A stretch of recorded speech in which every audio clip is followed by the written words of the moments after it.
hari ini kita akan lihat integrasi residu untuk integral yang nilai real ya. Jadi ternyata kalau kita belajar kemarin teorema residu, integrasi residu itu bisa kita pakai juga untuk integral bilangan real ya, integral yang nilainya real. Nah,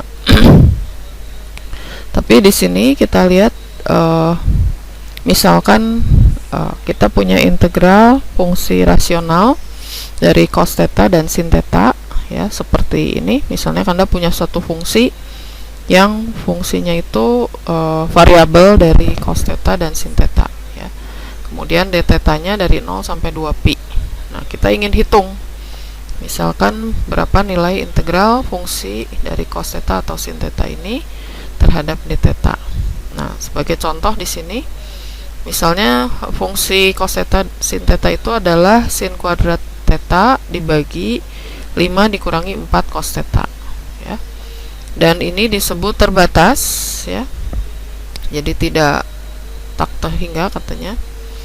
Jadi dia punya batasan dan integrasi intervalnya kita akan lihat di sini. Nah, di sini dia akan menggunakan variabel eksponen i theta itu dengan penggantinya adalah z ya. Jadi kalau kita tahu cos theta itu adalah setengah dari perkalian antara eksponen i theta ditambah eksponen min i theta ya. Maka eksponen i theta ini boleh kita ganti jadi z ya. Nah, jadi setengah dalam kurung z ditambah 1/z ya. Itu menggantikan cos theta. Nah, kemudian sinus z kita tahu 1/2i persamaannya eksponen i theta dikurangi eksponen minus i theta. Maka kita ganti dengan z menjadi 1/2i, z dikurangi 1/z ya. Nah, di sini fungsi ini rasional dalam cos theta dan sin theta karena kita lihat dia bisa kita ganti ya dalam variabel z di sini.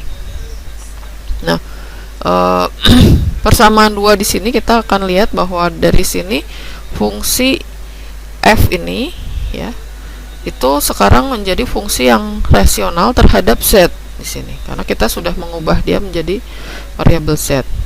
Nah, anggap aja misalnya di sini dz per d theta-nya itu menjadi i dikali eksponen i theta ya, seperti Anda menurunkan ini aja biasa ya.